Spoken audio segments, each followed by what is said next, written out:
What up, everyone? Chris, here to give my predictions for big UFC 129. I say big because big event, I believe biggest in North America of all time for mixed martial arts.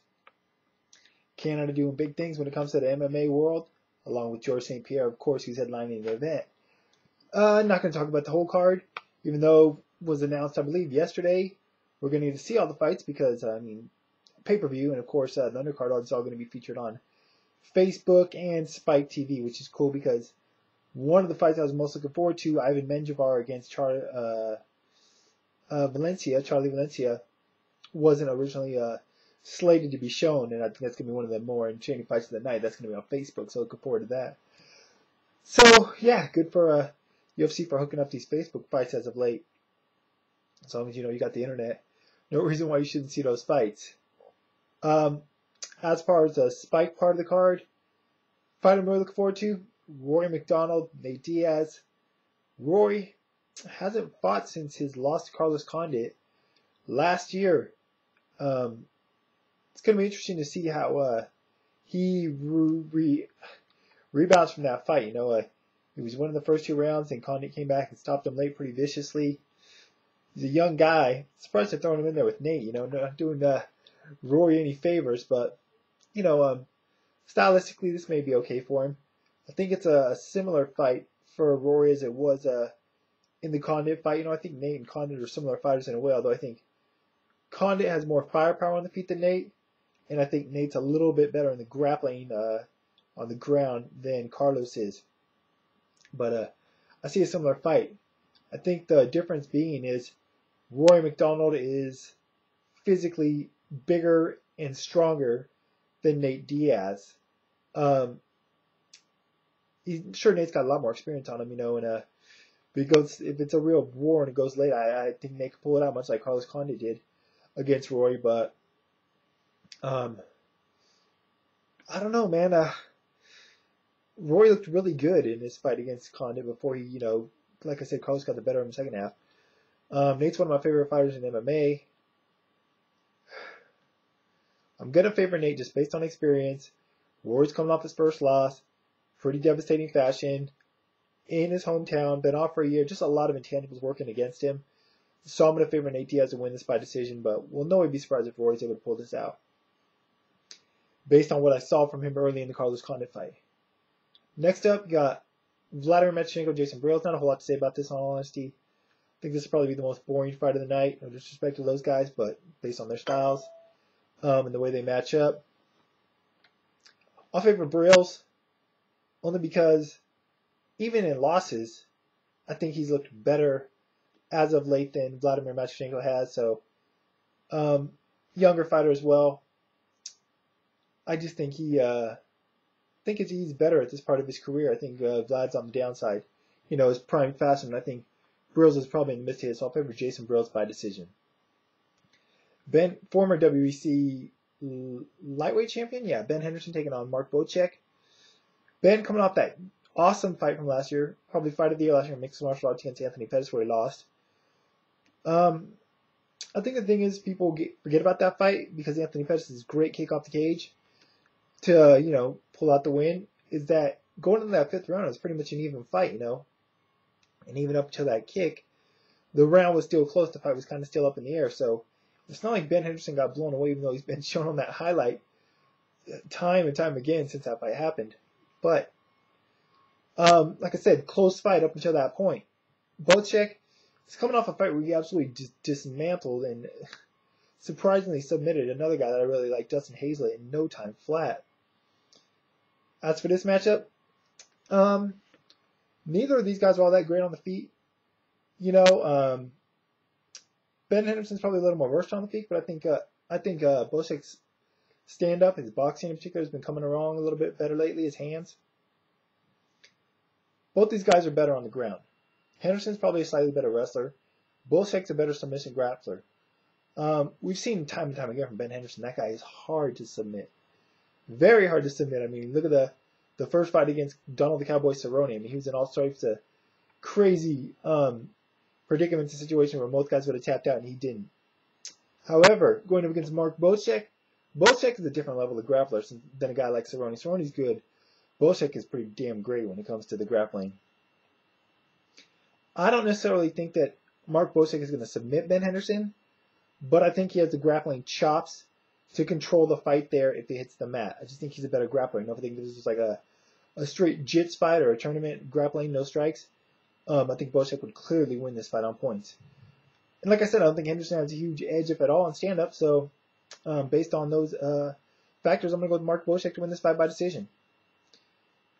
Randy the Natural Couture, former UFC heavyweight and light heavyweight champion, taking on former light heavyweight champion Lyoto the Dragon Machida. Randy, coming off that win over James Toney, for what it's worth. Not a whole lot. Looked good in that fight, but can't really take anything from it. Lyoto, coming off the loss to Shogun in the rematch, where he got destroyed in the first round. Interesting fight, you know. Randy, obviously, is a much older, more experienced fighter, but he's up there in age, you know, and I don't know how well his style, even in his prime, matches against a guy like Lyoto. Machida is very elusive. I know the word's been used from time and time again, but it's a great description. And I think he's going to use that elusivity in this fight. Why would he want to clinch up with Couture where that's Couture's strongest point? In the dirty boxing and in the clinch in the Greco-Roman, when he can use his speed and athleticism to keep this fight at a distance, accumulate points by, you know, kicks, his strikes, and his punches. You know, and just keep away from Randy. Somewhat similar to the way he did Tito Ortiz. So, unfortunately, I think this fight would be a lot better if Randy were younger, but you never know. You can't overlook Randy Couture. I've before compared him to Bernard Hopkins in boxing. He's a guy you think he's his next fight's always going to be his worst performance because he's so much older, but he'll always surprise you time and time again. And so I won't be surprised if Randy puts on a vintage performance, but even then, I don't really see him getting a win. Machida's not the easiest guy to get down or keep down. And if Randy gets him down, I don't see him doing a whole lot of work on the ground. You know, Machida's got a pretty good jiu-jitsu game. So I don't see him doing a lot of damage. I can see Machida getting up and getting back to, you know, like I said, keeping this fight at a distance where he should win the striking battle easily. You know, he should definitely win the striking battle here with Randy Couture if he fights the way he wants to, or the way he should. So, I don't think it's going to be the most exciting fight either. I don't think it'll be all that entertaining, kind of slow paced, but favor Lyoto the Dragon Machida by decision. Co-main event of the night, you got UFC featherweight champion Jose, although however you want to pronounce it, taking on Mark the Machine Hominick. Good fight on paper, you know, probably the most interesting challenge in a way. Not saying it's the most dangerous opponent necessarily Hominick, but fight I'm really looking forward to as far as the challenge. Aldo's had a completely easy time with everybody he's faced since joining the WEC. However, he's never really fought a guy like Hominick in WEC. The guys Aldo's beaten are guys that are like wrestlers, like Mike Brown or Uriah Faber, or just other guys that weren't really on his level, like Manny Gamborian or a Cub Swanson. You know, no disrespect to those fighters, but just look at their fights and it shows. Hominick is a very good striker himself, as is Jose Aldo. Hominick is a very technical striker, you know, very good sound tight kickboxer, great technique, good kicks, good hands, great body puncher, something you don't see a lot of in the lower weight classes. But that's definitely one of Hominick's strengths. Aldo is a great striker as well, you know, devastating. But it'll be interesting to see how he fares against a guy who's a better technical striker, if not a more explosive guy. On the ground, give the edge to Aldo. Shown he's hard as hell to take down. And when down, he's pretty, if he's on top, he's got some serious ground and pound. And we haven't got to see much of his guard game, but he does have a black belt in jiu-jitsu. I don't think Hominick's going to take this fight to the ground. If anything, Aldo would if he's losing the stand-up game, but it's hard to say if he's going to, you know. Hominick can fight both going forward, and he's a good counter-puncher. It'll be interesting to see if he goes to work kicks. You know, we all know Aldo likes to use kicks. It'll be interesting to see if Hominick tries to mix in some kicks in there. I think what Hominick needs to do is try to capitalize on Aldo's aggression. As I said, Hominick's a pretty good counter striker. Try to capitalize on Aldo's aggression. Try to catch him in counters.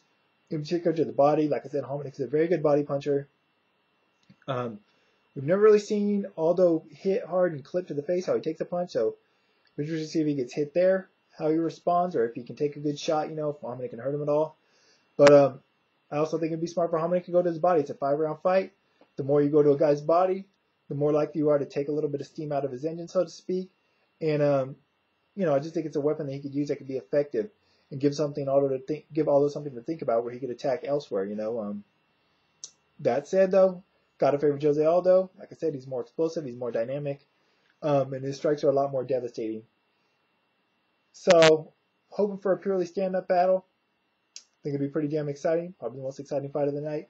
One of the most exciting fights of the night. But definitely going to favor the champion, Jose Aldo, retaining his title by stoppage. I think I'm going to go stoppage, TKO. Main event of the night. UFC welterweight champion Georges St. Pierre defending his title against Jake Shields. You know, Shields has been a long time coming for him to get in the UFC and get this kind of opportunity against Georges St. Pierre. Guy's on a serious winning streak. I believe it's 16 fights. Been on a roll lately, although didn't look so good in his UFC debut against Martin Kamen. A lot of people actually thought he lost that fight. Either way, he looked pretty lackluster in it. As for George, coming off the impressive one-sided win over Josh Koscheck in their rematch. Been watching UFC Primetime. Not that you can gain a whole lot of that, just see how these guys are training and whatnot. But even then, I don't know. Shields is training hard, trains with the good camp, Cesar Gracie's camp. But the bottom line in this fight is it's hard for me to see too many things that Jake Shields is better at than Georges St. Pierre. Georges St. Pierre is the better stand-up fighter, better with the strikes, better defense standing. He is the more athletic fighter by far. He is probably the stronger fighter of the two. I would say he's a better wrestler. Shields may be the better grappler, but when do we ever see Georges St. Pierre on his back or in danger of getting submitted, aside from the first Matt Hughes fight, which was ages ago, in terms of Georges St. Pierre's development as a fighter? Jake Shields' stand-up, it's never improved all that much. Particularly, he holds his head up really high. He's very robotic, very stiff stand-up fighter. His stand-up is not fluid at all. He doesn't have a lot of power in his strikes, and just the way he keeps his head up, his chin out, it's going to be very easy for Georges St. Pierre to tag him. You know, if he decides to go at him with the jab, and follow up that with counter like he did against Josh Koscheck in their rematch. GSP can go to kicks too, leg kicks as well. Although Shields is a good wrestler, he doesn't have a real strong shot, you know, real quick, powerful shot like a guy like Georges St. Pierre or Josh Koscheck or, you know, Phil Davis does. You know, he more relies on getting a body lock and then getting you down that way. I don't know if he's going to be able to do that against George. It'll be interesting to see if George is willing to go to the ground voluntarily against Jake, if he wants to shoot in and get a takedown and put him on his back. But, you know, I don't think he has to be worried too much about getting submitted from Jake's back. On top, if Jake can get it on top, get top position, even there I don't know how, you know, they're touting Jake as this great submission artist, and that he'd be able to submit GSP if he gets on top, but he had Dan Henderson on his back for 4 out of 5 rounds, couldn't get a submission there, and he had Martin Kampmann, he was in the mount on Martin Kampmann more than once in their fight, and he didn't even come close to submitting him, so I don't see him submitting Georges St. Pierre here. Anything can happen in a fight. Jake Shields does have a good guillotine, really solid guillotine. But once again, I don't see Georges St. Pierre getting caught in that. You know, it's just something unless he gets hurt or makes a foolish mistake, which you rarely see Georges St. Pierre do. Georges St. Pierre is one of the better or best strategists in the game. Always comes up with a great game plan. So yeah, if it sounds like I'm not giving Jake Shields much of a chance, it's because I'm not. No disrespect, Jake Shields, I think he's a really good fighter. He's probably the second or third best welterweight in MMA, and also one of the better middleweights. But styles make fights, and Georges St. Pierre's style is all wrong for Jake Shields, as it is for pretty much every other fighter in the welterweight division as we've seen. So, favor Georges St. Pierre to win this. George usually wins by decision. Jake's tough as nails, so I think it's going to go to a decision. But yeah, I think I'm definitely going to favor GSP to take this one. And I wouldn't be surprised if he wins all 5 rounds pretty cleanly. I mean, when was the last time Georges St. Pierre even lost a round in a fight? Was it to Matt Serra? I think that was the last time he lost a round in their first fight. So GSP by easy unanimous decision, and hopefully, if he does win, one day we'll get the fight between George St. Pierre and Jake Shields' teammate Nick Diaz. Anyways, that's it for now. I'll be talking about these fights and more on this weekend Science Advance radio show on Sunday. I know it's Easter, so I'll probably have the show on at a later time than usual, probably in the evening as opposed to the early afternoon like usual. But I'll put a link to the show and information part of the video as always, as well as a link to my Twitter, link to scienceadvance.com, or write my weekly blog. And yeah, what are your guys' thoughts on this event? You looking forward to it? Which fights you looking forward to the most? Who you have in the fights? If you think the main event will be competitive or not? What are people's thoughts on Couture Machida, McDonald Diaz, if you have interest in that fight, as well as Aldo Hominick. That's it for now. Probably back the night of or the next day to talk about these fights. But until then, guys, I'm out.